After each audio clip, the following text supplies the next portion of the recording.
सन्त हो भक्त हो भूल कथा जड़े पैंट सार्ट पिंधि व्यक्ति भितर जदि भक्तर लक्षण रहा भक्तर स्वभाव रहा भगवान के प्रति श्रद्धा विश्वास रहा से साधुरे गणा हे बोलांद कंद भगवान की तो महापुरुष कहले कौन ना विषया रे मन थोई मुखे बोले हरि बाबो मुखे बोले हरि भजन भजे जेहू संख्या करिबा जेहू संख्या करी हमर मन विषया ठारे माँ माने आपण माने एठी बसछन्ती यदि भाबुथिबे केते बेले प्रवचन सरीब घर को गले रोसई बास करके खिया पिया करिबा आसिलानी दिन 3टा बेलू यदि एक कथा मन जदि घरे थिबो खाली तुच्छाटारे बसिला लाभ कौन अछि केतक माँ मैंने प्रवचन शुणिला कौन करती से कानी झाड़ी दे घर को पड़ी आस ओडी आसलू से घर भारी हैरान कर मऊसा मैंने शुणिला बेले कांधे गामुछा पकईकि प्रवचन शुणुवे जमी सरीज से गामुछा झाड़ी दे घर को पड़ी जाती या घर को ना भारी हैरान कर झाड़ी देकर जा तेणु ना कि महापुरुष मैंने कहते बाबू रे यदि विषया ठारे मन थी भगवान पाखे तुच्छाटे बसिक ओठपाटी हलाउवा ताले प्रभु मिलना ना प्रभु कृपा मिलना विषया रे मन थोई मुखे बोले हरि एमंत भजन भजे जेहू संख्या करी जे टाइम देखिक भगवान नाम नियंती 3 घंटा खंडे मु ओम नमः शिवाय मंत्र बोली जागर दिन बसिक महादेव उठा पर्यंत 8 घंटा हरि नाम कीर्तन कर अष्टप्रहरी नाम कीर्तन एमती समय देखी जे प्रभु नाम नियंती महापुरुष कहले एमंत भजने प्रभु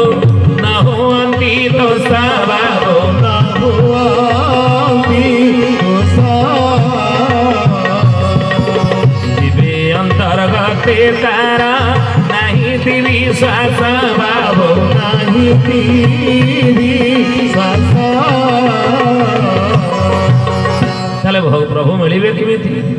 भगवान ताले हमको कलिजुगर लोक माने मुक्ति पाइबे किमिति उद्धार पाइबा किमिति प्रभु कृपा हमको किमिति मिलिबो ना पद्म पत्रे जेसने का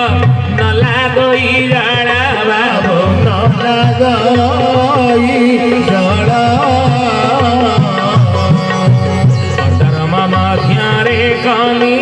कतरा समान करी कतरा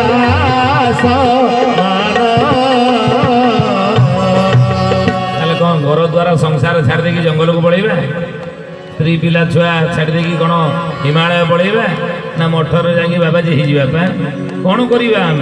कि महापुरुष कहले नहीं रे बाबा परिवार गृहस्थ एक तपोवन गृहस्थ कहले परिवार एक तपोवन सेटा हूँ गोटे आश्रम धन्य गृहस्थ आश्रम परिवार को तू गोटे आश्रम भली भावे सेटा को गोटे तपोवन भली भावे सेटा को तू गोटे मठ मंदिर भली भावे से परिवार भितर तू रह कोड़ी जंगल जाना कोड़ी मठ मंदिर जाकि से बाबाजी हो दरकार नहीं गृहस्थ एक तपोवन गृहस्थ आश्रम 4 आश्रम भितर ये श्रेष्ठ आश्रम मनीष जीवन में 4टी आश्रम रही प्राण कौन ना प्रथम है ब्रह्मचर्य द्वितीय है गृहस्थ तृतीय है वानप्रस्थ चतुर्थ है सन्यास ये 4 आश्रम देखिए मनीष गति करे तेणु ये 4 आश्रम भितर सबुठारु श्रेष्ठ आश्रम हो कौन ना गृहस्थ आश्रम रे कलिजुगर मनीष तू गृहस्थ भितर रह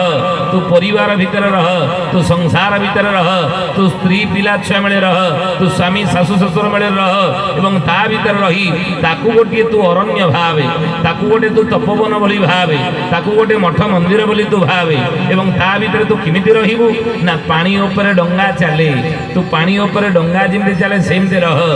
अर्थात जदि डंगा भितर पानी रहिबो डंगा बुड़ी जीवो तेणु मनीष संसार भितर रहू किंतु संसार ता भितर न रहू।